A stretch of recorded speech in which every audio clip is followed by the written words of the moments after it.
ভোর যে মিথ্যে নাটক করেছিল কমলিনীর কাছে জানতে পেরে ভোরকে উচিত শিক্ষা দিল নতুন। হ্যাঁ বন্ধুরা, এমনটাই দেখা যাবে। তাই সম্পূর্ণ জানতে ভিডিওটিতে লাইক দেওয়া, চ্যানেলটি সাবস্ক্রাইব করে দেখতে থাকুন। গল্পের শুরুতেই দেখা যাবে কমলিনী ভোরকে বলে, বাহ তোমার তো বেশ গুণ আছে। তখন ভোর বলে, না না বৌদি, এ আর কি, আপনারও তো অনেক গুণ আছে। তখন কমলিনী বলে, তুমি কি আমার সঙ্গে কম্পেয়ার করছো নাকি, যে আমার গুণ আছে তাই তোমারও আছে? তখন ভোর বলে, না না, কি বলছেন আপনি? আপনার সঙ্গে আমি কম্পেয়ার করব কেন? তাছাড়া আপনি কত উপরের মানুষ, আপনাকে আমি কত শ্রদ্ধা করি। তখন কমলিনী বলে, তুমি তো জানি তোমার স্বতন্ত্রতাকে শ্রদ্ধা করো, কারণ সে তোমার কলিগ। তুমি আমাকেও কি সেই কারণেই শ্রদ্ধা করো নাকি? তখন ভোর বলে, স্বতন্ত্রতা, স্বতন্ত্রতা তো আমার কাছে সবকিছু। আর তাকে আমি তাকে আমি অনেক শ্রদ্ধা করি বলেই আপনি ওনার স্ত্রী। আমি তো আপনাকে আপনার কারণেই শ্রদ্ধা করি। তখন কুর্চি বলে, এই ছাড়ো তো, তোমার না এত কিছু বলতে হবে না নতুনটা সম্পর্কে। তখনই তখন মিঠি বলে, নতুন কাকু কি আর নতুন কাকু কেমন সেটা আমরাই ভালো জানি। তোমাকে আর নতুন কাকু সম্পর্কে কিছু বলতে হবে না। তোমার কাছ থেকে আমাদের নতুন কাকু সম্পর্কে কিছু জানতে হবে না। তখন ভোর বলে, না না, আমি আর কি বলবো। তারপরেও মানুষটাকে আমি আমার আইডল ভাবি, তাকে আমি ফলো করি, সে আমার ফ্যান। আর তার সম্পর্কে আমি জানবো না? সে তো অনেক ভালো মানুষ আর খুব জেদি। কিন্তু আমি দেখেছি বৌদির কাছে কিন্তু স্বতন্ত্রতা, একদম রাগ করে না। বৌদির কাছে আসলেই একদম চুপ হয়ে যায়। সেজন্যই তো বলছি যে বৌদি, তুমি যে কি করে স্বতন্ত্রতাকে হ্যান্ডেল করো সেটাই আমি ভাবি। সেজন্যই তোমাকে আমি অনেক শ্রদ্ধা করি। তখন কমলিনী মনে মনে ভাবে, এই মেয়েটার ব্যাপারে আর কি আমি একটু বেশিই ভাবছি। ছোট বাচ্চা একটা মেয়ে কত সম্মান করে স্বতন্ত্রকে। তখন কমলিনী বলে, ঠিকই বলেছো তুমি এটা, যে তোমার স্বতন্ত্রতা অনেক জেদি, খুব রাগ ওনার। কিন্তু আমার সাথে ও রাগ করে না। কারণ বাড়ির ফ্যামিলি বলতে তো একটা কথা আছে, তাই না? ফ্যামিলির সবার সঙ্গে তো আর অন্য কারো তুলনা হয় না। আচ্ছা, তোমাকে আমি অনেক ধন্যবাদ জানাতে চাই।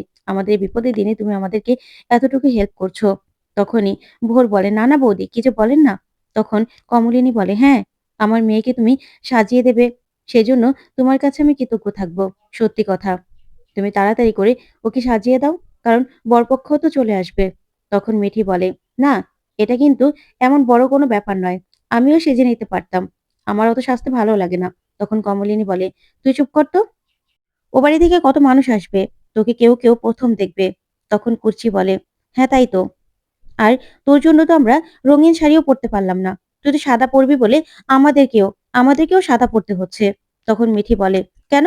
আমি সাদা পরবো বলে কি তোমারও সাদা পরতে হবে নাকি তোমাদের? তোমরা পরো না, লাল, নীল, যার যা ইচ্ছে শেষ তাই পরো। তখন কমলিনী বলে, না, দীর্ঘ কয়েক বছর আমি সাদা শাড়ি পরেছি তো, সাদা পরতে কিন্তু আমার ভালোই লাগে। হঠাৎ করে রঙিন শাড়ি পরতে আমার খারাপ লেগেছিল। কিন্তু তোর তো আজকে বিয়ে, তুই কেন সাদা পরবি বলতো? আর কিষাণুটাও না, বউ যা বলে তাই শুনে, একদম তাতেই রাজি হয়ে গেল। তারপরে কুর্চি হাসতে থাকে। তারপর কমলিনী ভোরকে বলে, তোমার কাছে আমি আবারও কৃতজ্ঞ। তুমি আমাদের এতটুকু উপকার করছো। তুমি না থাকলে কি যে হতো। তখন মিঠি বলে, না মা, এটা কিন্তু বড় কোনো ব্যাপার নয়। কারণ আমি না সাজলেও পারতাম, আমার সাজতে ভালো লাগে না। তখন ভোর বলে, তুমি এত সুন্দর, তুমি তোমাকে তো বেশি সাজতেও হবে না, তুমি এমনিতেই খুব সুন্দর মিঠি। তখন মিঠি বলে, আমাকে না আর কেউ কখনো এরকম ভাবে বলেনি, তুমি বললে। তখন ভোর বলে, সত্যি তুমি খুব সুন্দর। আর তোমাদের একটা কথা বলি, স্বতন্ত্রদা তোমাদের চোখে কেমন কি জানি না, তবে আমার চোখে তো উনি খুব হ্যান্ডসাম, ওনার মতো আর কেউ আমার চোখে পড়েই না। তখন কুর্চি বলে, শোনো, তোমাকে না আমি একটা কথা বলি, তুমি কথায় কথায় নতুনদাকে তুলো না তো। নতুনদা না আমাদের বাড়ির ফ্যামিলির, ঠিক আছে? কেউ নতুনদার বউ, কেউ মেয়ে, কেউ বোন। তাই আমাদের সামনে নতুনদা দয়া করে আর প্রশংসা করো না। এসব কথাগুলো না শুনলে বড্ড বেমানান লাগে। তুমি এসব কথাগুলো কেন বলো বলো তো? তোমার মুখে তো আমরা এসব কথাগুলো শুনতে চাই না। তখন মিঠিও চুপ করে থাকে। তারপরে ভোর বলে, না, আমি তো শুধু আমার মতামত বললাম। আমি এমন কি বলেছি বলুন তো? তারপরেই কমলিনী বলে, দেখো ভোর, তুমি তো এখন বড় হয়ে গেছো। তোমাকে তো বুঝতে হবে। তুমি তুমি একজন কলেজের প্রফেসর। আর তোমার কত স্টুডেন্ট আছে বলো তো? আর স্বতন্ত্র হলো তোমার তোমার কলিগ। তাই তার সম্পর্কে বারবার করে যদি এরকম কথা বলো, তাহলে তো তোমার স্বতন্ত্রতাও মানুষের কাছে ছোট হয়, তাই না? মানুষও যে খারাপ ভাবে সেটা তো তোমাকে বুঝতে হবে। তুমি তো অতটাও ছোট নও যে তুমি অতটাও বুঝতে পারো না। তখন মিঠি বলে, হ্যাঁ তাই তো, তুমি না আবার এই নিয়ে মন খারাপ করে থেকো না, বুঝতে পেরেছো? তখন তখন ভোর হঠাৎ করেই মন খারাপ করে ফেলে।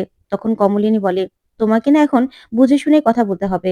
দেখো, তুমি সবার সামনে যদি বারবার করে তোমার স্বতন্ত্রতাকে নিয়ে কথা বলো, তাহলে মানুষ তো সেটার অন্য মানে ধরবে, তাই না?" তখন ভোর কাঁদতে থাকে, চোখ দিয়ে জল পড়তে থাকে। তখন কমলিনী বলে, "দেখো, তুমি মন খারাপ করে ফেলো না। তোমাকে কিন্তু মন খারাপ করার জন্য কিছু কথা বলিনি। তুমি তো এখন বড় হয়েছো। তোমাকে তো বুঝতে হবে।" তখনই কুর্চি অবাক হয়ে ভোরের দিকে তাকিয়ে থাকে। তখন মিঠির বান্ধবী বলে, "এই, তুমি আবার কাঁদছো কেন?" তখন মিঠি বলে, "প্লিজ, তুমি আবার এখন এইসব করো না। এসব না এখানে ভালো লাগবে না।" তখন ভোর বলে, "না, না, আমি আর কি? আমি না এমনিতেই কথাটা বলে ফেলেছিলাম। আসলে যাকে আমি আমার আইডল ভাবি, তাকে নিয়ে একটা কথা বলেছি। সেই নিয়ে এত কথা?" তখন কমলিনী বলে, "দেখো ভোর, তোমাকেও তো বুঝতে হবে যে কোনটা ভালো, কোনটা মন্দ, আর কোনটা ঠিক, কোনটা ভুল। তোমাকে সেটা বুঝতে হবে তো। তুমি তো এখন বড় হয়েছো। সব জায়গায় না সব কথা মানায় না। আর প্লিজ তুমি এখন কান্নাকাটি করো না। আমার মেয়ের বিয়ে বলে কথা। আমার মেয়ের মঙ্গল অমঙ্গলও তো আমাকে দেখতে হবে। প্লিজ আমি চাই না এই দিনে, এই দিনে কেউ চোখের জল ফেলুক। তুমি প্লিজ চোখের জলটা মুছে ফেলো। আর হ্যাঁ, তোমাকে আমি আবারও কৃতজ্ঞতা জানাতে চাই। তুমি এই দিনে, আজকের দিনে আমাদের এত বড় একটা বিপদ থেকে রক্ষা করছো। তুমি আমার মেয়েকে সাজাবে। তার জন্য তোমার কাছে আমি সারা জীবন কৃতজ্ঞ থাকবো। তাই চোখের জলটা মুছো। কথায়, কথায় কাঁদতে হয় না।" তখন ভোর চোখের জলটা মুছে ফেলে আর সাজাতে বসে মিঠিকে। ওইদিকে দেখা যাবে কমলিনী নিজের শাড়ি গয়না বের করছে। তখন নতুন গিয়ে বলে, "আচ্ছা কমলিনী, আমার জামাকাপড়গুলো বের করে দাও না। আমি কোনগুলো পরবো? বরযাত্রী তো চলে আসবে।" তখন কমলিনী বলে, "কেন? আমাকে বের করে দিতে হবে কেন? আলমারিটা খুললেই তো তোমার জামাকাপড় আছে। আর সব ব্যাপারে আমার উপর নির্ভরশীল কেন থাকো বলো তো?" তখন নতুন বলে, "সবসময় তো তুমিই বের করে দাও। তাই বললাম।" তখন কমলিনী বলে, "দেখো, এখন তো নিজেরটা নিজের অভ্যাস করতে হবে।" তখন নতুন বলে, "মানে? তুমি এরকম ভাবে কেন কথা বলছো? আচ্ছা কমলিনী, তোমার কি হয়েছে? বলো তো? কেন এরকম করছো আমার সঙ্গে? আমি তো তোমাকে কখন থেকে দেখছি। তুমি তো আমার সঙ্গে এরকম ভাবে কথা বলো না।" তখন কমলিনী বলে, "কোথায়? আমি আবার কি বলেছি? আমি তো কিছু বলিনি। আমি আর কি বলবো? আমার কথা কেই বা শোনে বলো তো? আমার কথা কি কেউ শোনে?" তখন নতুন বলে, "আচ্ছা কমলিনী, তোমার এই বিহেভিয়ার গুলো কিন্তু আমি আগে পরিচিত নই। তুমি এরকম ভাবে কখনো কথা বলোনি।" তখন কমলিনী বলে, "ও, আমি এরকমভাবে কখনো কথা বলিনি বলে যে এরকমভাবে কখনো কথা বলতে পারব না, তেমনটা তো নয়।" তখন নতুন বলে, "মানে? তুমি এরকমভাবে কথা বলছো কেন?" তখন কমলিনী বলে, "সেটার মানে না তুমি ভালো করেই বোঝো। কারণ তুমি একজন প্রফেসর। আর তুমি আমার থেকে না অনেক পড়াশোনা করেছো, অনেক ইন্টেলিজেন্ট। তাই আমি কি জন্য বলছি সেই কথাটা তুমি বুঝতে পারছো না তেমনটা কিন্তু নয়।" তখন নতুন বলে, "আচ্ছা, আমি তখন ভোরের ফোন পেয়ে ছুটে গিয়েছিলাম। সেজন্য তোমার রাগ হয়েছে? দেখো, মেয়েটা অসুস্থ। আমাকে ফোন করেছে। তাহলে ওই সময় আমি যাওয়া ছাড়া কি করতাম বলো তো? সেজন্যই তো আমি ছুটে গেছি। আর তুমি তো শুনলে কথাগুলো। তাহলে সেই নিয়ে এরকমভাবে কথা বলার তো কিছু নেই। আর তাছাড়া ভোরের জায়গায় যদি অন্য কেউ হতো, তাও তো আমি যেতাম। এটা তো আর ১ম নয় যে ১ম ভোর ফোন করেছে বলে আমি গিয়েছি। এরকম অন্য কেউ ফোন করলেও কিন্তু তার বিপদেও কিন্তু আমি ঝাঁপিয়ে পড়েছি। সেটা কি তুমি জানো না?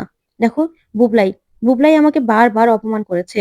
তারপরেও বুবলাই সমস্ত বিপদে আমি কিন্তু বুবলাইয়ের পাশে দাঁড়িয়েছি।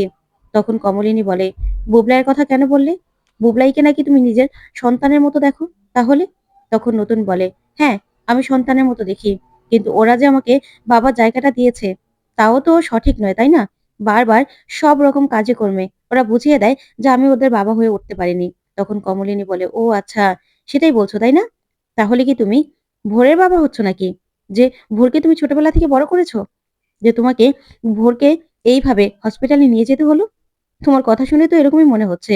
তখন নতুন বলে, "না, ভোরকে আমি ছোটবেলা থেকে মানুষ করিনি। তবে তবে হঠাৎ করেই একটা মেয়ে যদি অসুস্থ হয়ে আমাকে ফোন করে, তাহলে আমাকে তো যেতে হবে কমলিনী। সেটার এরকম মানে কেন বের করছো তুমি? আর তুমি এরকম ভাবেই বা কেন কথা বলছো?" তখন কমলিনী বলে, "না, আমি তো কিছু বলছি না।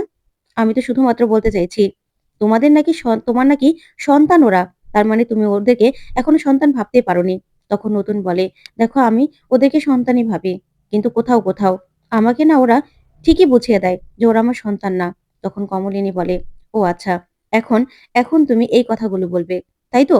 তোমার কি উচিত ছিল আজকে, আজকে মেয়েটার গায়ে হলুদ, বিয়ে, তার মধ্যে তোমার এইভাবে ছুটে যাওয়ার? কেন ইনস্টিটিউটে কি আর লোক ছিল না? ইনস্টিটিউটে তো আরো লোক ছিল। তাহলে তোমারই যেতে হলো কেন?" তখন নতুন বলে, "ইনস্টিটিউটের আমিও তো ছিলাম। আমি যেতে, যেতেই তারা আস্তে, আস্তে আমি চলে গিয়েছি। তাতে খারাপ কি হয়েছে?" তখন কমলিনী বলে, "না, খারাপ কিছুই হয়নি। আসলে আমার মেয়ে তো, সেজন্য তোমার কোনো দায়িত্বই নেই। তুমি কিনা ওই ভোর ফোন করলো আর ছুটে চলে গেলে। হ্যাঁ, তাই তো দেখছি। মেয়ে হওয়া আর মেয়ের মতো সেটা তো অনেক তফাৎ। তখন নতুন বলে, "কমলিনী, তুমি এরকমভাবে কেন কথা বলছো? তোমার এরকমভাবে কথাগুলো কিন্তু আমার মোটেও ভালো লাগছে না। তুমি এরকমভাবে আমার সঙ্গে কথা বলতে পারো না। দেখো, আমাদের সম্পর্কটা আজকে থেকে নয়, বহু বছর হয়ে গেছে।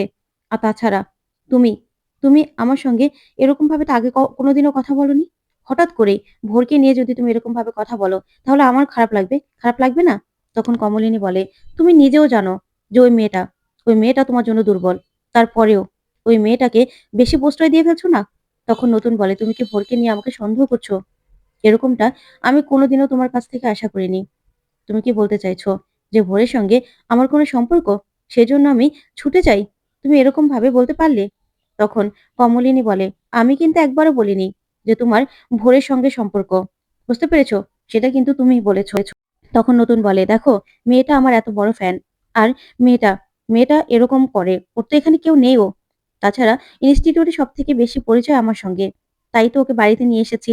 আর উম ও এসেছেও। এই বাড়িটা ওর নিজের বাড়ি মনে করে।" তখন কমলিনী বলে, "সরি, আমি তো আমার পরিবারে অন্য কাউকে অ্যালাও করব না।" তখন নতুন বলে, "তোমার পরিবার মানে? তোমার পরিবার কি আমার পরিবার না? তাহলে আমার একজন গেস্ট কি এই বাড়িতে আসতে পারে না? তুমি কি তোমার পরিবার থেকে আমাকে আলাদা ভাবো?" তখন কমলিনী এই কথা শুনে চমকে যায় আর বলে, "কি বলছো তুমি?" তখন নতুন বলে, "হ্যাঁ, তাই তো। তুমি আমাকে তোমার পরিবারের বাইরে মনে করো?" তখন কমলিনী বলে, "তুমি যে কি বলছো আমি না কিচ্ছু বুঝতে পারছি না।" তখন নতুন বলে, "সেটাই তো। তুমি পদে, পদে বুঝিয়ে দাও যে এটা তোমার ফ্যামিলি, এটা তোমার পরিবার। আর আমি তোমার ফ্যামিলির কেউ হতে পারলাম না এখনো। আমি তোমার ফ্যামিলির বাইরে। তাই তো? আমি তোমার পরিবারের কেউ না।" তখন কমলিনী এই কথা শুনে চমকে যায়। তখন নতুন বলে, "সেইজন্যই তো আমার যে এই পরিবারে কোনো অধিকার নেই, কোনো কিছু নেই, সেটা তুমি বুঝিয়ে দাও।" তখন কমলিনী বলে, "বাহ! তুমি আমার পরিবারের বাইরে না। সেটাই আমি তোমাকে বোঝাতে চেয়েছি। তুমিও আমার ফ্যামিলি। কিন্তু তুমি সেটা বুঝতে চাওনি। তুমি হয়তোবা সেটার অন্য মানে ধরে নিয়েছ।" তখন নতুন বলে, "দেখো কমলিনী, আজকে একটা বিয়ে বাড়ি। এরকম কথাবার্তাগুলো আমাদের বলা একদম উচিত নয়।" তখন কমলিনী বলে, "তুমিই তো এসব কথাগুলো বলছো।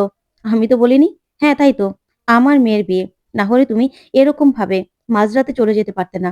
তখন নতুন বলে, "না, আমারও মেয়ের বিয়ে। আর তাছাড়া তখন কি অবস্থা জানতাম না তো। মেয়েটা মাথায় চোট পেয়েছিল, পায়ে চোট পেয়েছিল। তাই সিটি স্ক্যান করাতে হয়েছে, পরীক্ষা-নিরীক্ষা করাতে হয়েছে। তাই তো হসপিটালে আমাকে দাঁড়াতে হয়েছে।" তখন কমলিনী বলে, "কোথায়? অসুস্থতার এখন তো লেশ বিন্দু মাত্র নেই।" তখন নতুন বলে, "হ্যাঁ, ওষুধ দিয়েছে, এখন ব্যথাটা কমে গেছে। ওকে ওর ফ্ল্যাটে রেখে আসতাম। কিন্তু এবারে তো নিমন্ত্রণ রয়েছে। তাই তো ওকে আমি নিয়ে এসেছি। এখানে তো ভুল কিছু বলিনি। এখানে কি খারাপ করেছে? আর আমি তো জানি যে বিয়ের যে নিয়মকানুনগুলো আছে আমাকে যে পালন করতে হবে, সেগুলো আমি ঠিক এসে পালন করব। আর তুমি তো আছো। তুমি তো সবকিছু সামলে নিয়েছো। তুমি সামলে নেবে, সেটা তো আমি জানি। এখানে এরকমভাবে রিঅ্যাক্ট করা তো কিছু নেই কমলিনী। আমাদের সম্পর্কটাকে তুমি দিন, দিন জটিল করে তুলছো। কেন এরকম করছো?" তখন কমলিনী বলে, "হ্যাঁ, তাই তো। আমার মেয়ে তো। সেজন্য আমি সবকিছু সামলে নিতাম।" তখন নতুন বলে, "বারবার আমার মেয়ে কেন করছো? মিঠি আমারও মেয়ে। আমার, আমার মেয়ে, তোমার মেয়ে।" তখন কমলিনী বলে, "না, মিঠি আমার মেয়ে, তোমার মেয়ে নয়। তোমার সন্তান মিঠি নয়। কারণ তুমি, তুমি ওকে মেয়ের মতো দেখো। মেয়ের মতো দেখা আর মেয়ে হয়ে ওঠা অনেক তফাৎ। তুমি কোনোদিনও ওর বাবা হয়ে উঠতে পারোনি। ওর বাবা হতে পারোনি। কারণ আসলেই তো তুমি ওর বাবা নও, তাই না? সেটা তুমি সবসময় বুঝিয়ে দিয়েছ। আমার মেয়ে করে। সবসময় সবকিছু আমার কাঁধে দিয়ে দিয়েছ। না হলে নিজের দায়িত্বগুলো নিজে ঠিক পালন করতে।" তখন নতুন কি বলবে কিছুই বুঝতে পারে না। তারপর নতুন বলে, "আচ্ছা কমলিনী, আমার মাথা ঠিক নেই। কখন কি বলছি কোনো কিছুরই ঠিক নেই। প্লিজ এসব কথাগুলো এখন আর বলো না। একটা বিয়ে বাড়ি। এসব কথাগুলো না বললে হয় না?" তখন কমলিনী বলে, "আমি আর বললাম কোথায়? আমি কিই বা বলতে চেয়েছি? আমি তো কিছু বলতে চাইনি।" তখন নতুন বলে, "তোমার এই বিহেভিয়ার গুলো আমি না সত্যি মেনে নিতে পারছি না। এগুলো কোনোদিনও তোমার মধ্যে দেখিনি। এগুলোর সঙ্গে আমি পরিচিত না। তুমি কি ভোরকে নিয়ে এইভাবে, এইভাবে বারবার করে আমাকে কথা শোনাবে?" তখন কমলিনী বলে, "না, তোমার জীবন। তুমি কিভাবে কাটাবে সেটা তো তুমি বুঝবে। আমি তোমাকে কি কথা শোনাবো? তুমিও তো কোনোদিনও আমার সঙ্গে এরকমভাবে রিঅ্যাক্ট করোনি। আজকে ১ম দেখলাম।" তখন নতুন বলে, "তোমাকে শাসন করা হয় না বলে যে শাসন করতে হবে না তেমনটা তো নয়।